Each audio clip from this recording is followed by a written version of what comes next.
일본 사회에서 가장 충격적인 사건이 발생했고 날이 갈수록 피해 규모가 확대되고 있습니다. 본인도 모르게 은행 계좌에서 돈이 빠져나가는 도코모 계좌 사건이 일본 국민들에게 큰 충격을 주고 있습니다. 타인의 계좌 정보를 털어가는 역발상 공략 방법도 놀랍지만 은행권과 도코모 측의 대응도 어이가 없기 때문입니다. 그동안 일본 정부는 꼴등인 캐시리스 사회를 변화시키기 위해 투자를 해왔는데 완전히 찬물을 끼얹은 사건이기에 당황을 하고 있습니다. 더 큰 문제는 IT 시스템에 대한 인식이 완전히 엉망진창이라서 미래가 더 암담하다는 지적입니다. 타인의 계좌 정보를 털어가는 역발상 범죄 수법과 뒤죽박죽 엉망진창이 되고 있는 일본 디지털 경제의 암담함을 알아보겠습니다. 8일부터 터지기 시작한 도코모 계좌 사건은 다른 사람의 은행 계좌번호와 비밀번호를 파악해서 특정 도코모 계좌로 연결시켜서 사용하는 범죄입니다.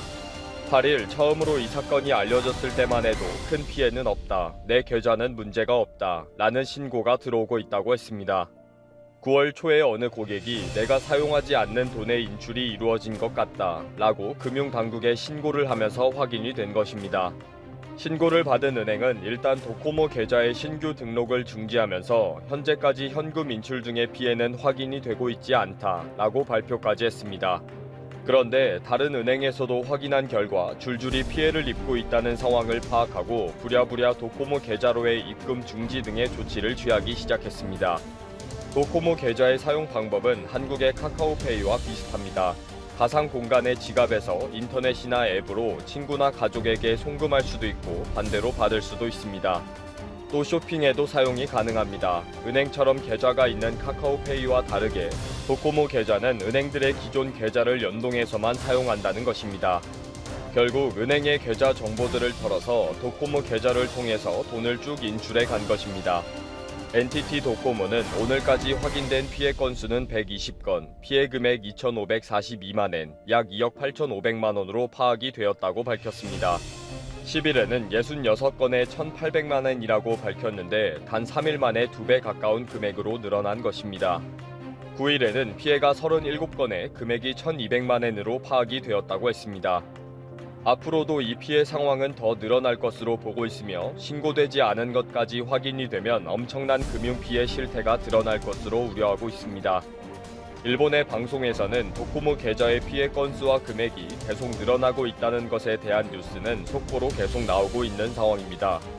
그리고 일본의 많은 은행들도 속속 도코모 계좌와의 연동을 중지하는 비상조치를 취하고 있다고 알려지고 있습니다. 완전히 금융권에 총비상이 걸린 상황입니다. 이렇게 은행 계좌와 비밀번호가 쉽게 노출된 것에 대해 그 수법이 어느 정도 파악이 되었습니다. 지금까지 알려진 범죄 수법은 역발상 공격이라고 이름 지을 정도로 새로우면서 간단한 방법으로 알려졌습니다.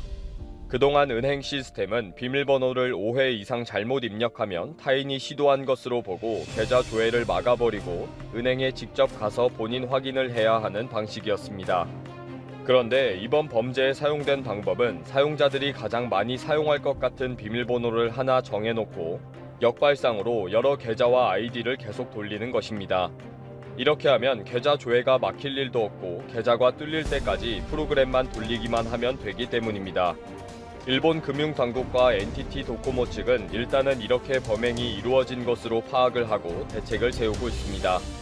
일단 10일부터 도코모 계좌를 신설하는 것을 완전 중지시켰고 12일부터는 전용 콜센터를 설치했습니다. NTT 도코모는 서비스를 완전 중지할 생각은 하지 않고 있다. 일단 피해 상황과 대책 마련에 전력을 다하고 있다. 그러나 만약에 앞으로 피해가 더 확대되어 간다면 서비스 중지에 대해 고민할 예정이다 라고 발표했습니다. 도코모 계좌는 이메일 주소만 있으면 개설이 가능하기 때문에 본인 확인 등의 보안 절차는 일체 없었던 것으로 지적되고 있습니다. 도코모 계좌는 은행에서 보안을 철저하게 하니까 번거로운 본인 확인 시스템은 필요 없다는 것입니다. 그러나 믿었던 은행 계좌는 이미 널리 알려진 이름과 생년월일, 계좌번호와 비밀번호, 내 항목만 알면 언제든지 범죄가 가능하다는 취약점이 있었다는 것입니다. 이제야 은행협회는 가상 지갑을 사용하는 도코모 계좌도 본인 확인을 위한 인증 방법을 도입해라. 연결된 계좌가 본인의 것이 맞지 않으면 연동을 중지하는 시스템을 설치해라. 입금이나 송금이 이루어지면 계좌 주인에게 즉시 연락이 가는 시스템을 도입해라 등의 주문을 하고 있습니다. 그런데 이렇게 도코모에 훈수를 두는 은행권도 동일한 취약점을 가지고 있는 것으로 알려졌습니다. 은행계 스마트폰 결제 서비스인 뱅크페이도 도코모 계좌처럼 이메일 주소만 있으면 신규로 가상 계좌 개설이 가능한 것으로 드러나서 또 문제가 되고 있습니다. 뱅크페이 측은 우리는 도코모 계좌와 같은 피해는 없다 라면서 내부적으로는 보안 대책에 서두르고 있다고 합니다. 그러면서도 일단 뱅크페이의 신규 계좌 등록은 중지한다고 발표했습니다. 현재 뱅크페이는 114개의 금융기관이 서비스를 제공하고 있으며 전국 3,500개의 점포에서 이용할 수 있습니다. 이번 기회에 은행연합회는 본인 확인 보안 대책을 처음부터 다시 점검하기로 했습니다. 지금까지 알려진 바에 의하면 도코모 측은 이미 이러한 범죄를 확인하고도 일부 지방은행에는 제대로 통보도 하지 않은 것으로 확인이 되었습니다. 은행과 연동된 금융범죄인데 민기적거리고 있는 도코모는 말도 안 되는 대응을 하고 있다고 언론에서 지적하고 있습니다. 그리고 이미 작년부터 이런 신고가 있었는데도 불구하고 아무런 대책을 세우지 않았다는 것도 확인이 되어서 일본 국민들을 경악하게 하고 있다고 합니다. 일본 전역이 엄청난 충격에 휩싸이면서 전문가들의 진단이 이어졌습니다. 국민들은 자신의 은행 계좌를 항상 확인해라. 도코모 계좌뿐 아니라 다른 가상 계좌도 취약하다. 페이 시스템도 취약하다. 본인 인증 등 보안 정책을 2중 3중으로 설치해야 한다. 등의 조언들이 쏟아지고 있습니다.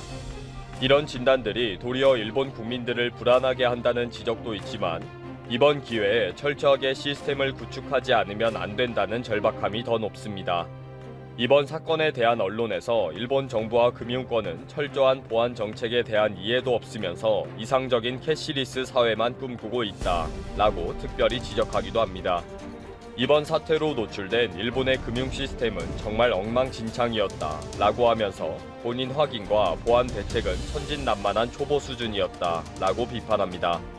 그러면서 이 기사에서는 정말 일본의 가장 기본적인 문제부터 차근차근 확인하고 시스템을 구축할 수 있는 전문가가 있는지 의심스럽다.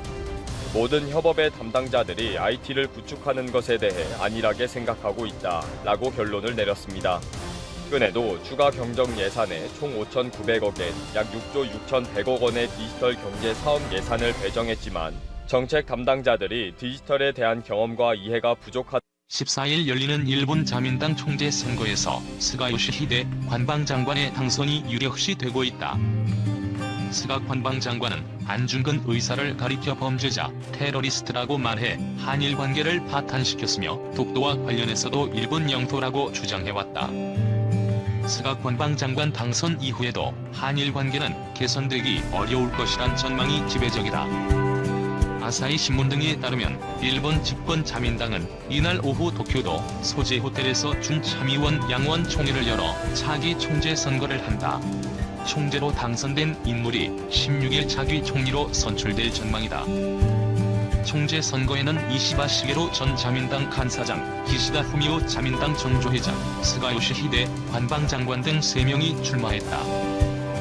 투표권은 자민당 소속 국회의원 394명과 자민당 도도부 현 지부연합회 대표 141명에게 주어지며 합계 535표가 차기 총재를 결정한다. 현재로선 스가 관방장관의 당선이 유력하다. 자민당 7개 파벌 중 5개 파벌이 이미 스가를 지지하겠다고 밝혔고 일본 언론의 분석에 따르면 그가 전체 표의 과반을 확보할 것으로 예상되는 상황이다. 16일 임시국회에서 총리 지명 선거가 열리는데 자민당이 의회의 다수를 점하고 있기 때문에 스가 관방장관이 차기 총리가 될 것으로 보인다. 아베 노선 계승을 내세우는 스가 장관은 한국과 외교 관계에서도 현 정부와 방향이 비슷한 발언을 내놓고 있다. 10일 일본 기자 클럽 초청 자민당 총재 후보 3인 토론회에서 그는 외교 관련 질문에 일본 외교의 중심은 뭐니뭐니 해도 미일 동맹이라면서 중국, 한국 등 인접 국가는 꽤 어려운 문제가 있지만 양자택일 방식이 아니라 전략적으로 단단히 교류해 항상 의사소통은 하는 외교를 추진하겠다고 답했다. 한일 갈등에 대한 방향 전환은 없다는 뜻을 내비친 셈이다. 앞서 6일 공개된 산케이신문과의 인터뷰에서도 스가 장관은 강제징용 배상 판결과 관련해 여기에 한일 관계의 기본이 있는 만큼 이를 고집하는 건 당연하다고 한다 했다. 중언론 포스트 아베 시대 개막에 중일 관계 불확실 우려.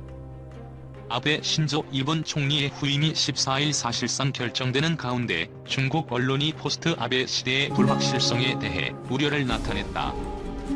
글로벌 타임스는 스가 요시히데 관방장관 등 총리 후보들이 중국을 놓고 강경한 태도를 보인다고 14일 보도했다. 이날 오후 일본 집권 자민당 총재 선거에서 당선된 후보가 16일 차기 총리로 선출될 전망이다. 글로벌 타임스에 따르면 차기 총리로 유력한 스가 장관은 중국을 상대로 겁내지 않고 요구할 것은 요구할 것이라고 지난 12일 후보자 토론에서 말했다. 라이벌 이시바 시게로 전 자민당 간사장은 더욱 강경한 입장을 드러냈다. 그는 센칸 9일도가 일본의 고유 영토라는 입장 표명과 함께 중국의 홍콩 정책이 대만에도 영향을 미칠 것이라며 일본은 좌지하지 않을 것이라고 말했다. 중국 전문가들은 이들 총리 후보의 강경 발언이 자민당 내의 보수파와 친미 세력의 지지를 얻기 위한 것으로 보고 있다. 다만 총리 선출 후에도 불확실성은 남아있다고 분석했다. 류야오둥 중국 사회과학원 일본연구소장은 선거 이후의 정책은 살펴봐야 한다. 예를 들어 스가는 아베 국내 및 외교 정책을 계승하겠다고 했다. 하지만 그가 취임한 뒤에야 알 수 있다고 말했다. 아주강 해룡장성 사회과학원 동북아 연구소장은 중일 관계가 막다른 길로 가지는 않을 것이라면서 일본은 특히 경제와 무역 분야의 협력을 완전히 포기하지는 않을 것이라고 말했다. 류 소장은 장기적으로 중국과 일본 간에 항상 문제가 존재할 것이라고 예상했다. 그러면서도 하지만 우리는 마주 앉아 협상하고 양국 관계를 개선하기 위한 공동의 노력을 해야 한다고 말했다. 중국 전문가들은 중국의 핵심 이익은 결코 침해받아서는 안 된다고 강조했다. 하 소장은 영유권 문제나 홍콩, 대만 문제 등을 예로 들면서 중국은 중일 관계의 대국에 도움이 되는 일을 할 것이지만 국가 핵심 이익이 걸린 문제에서는 협상의 여지가 없다고 말했다.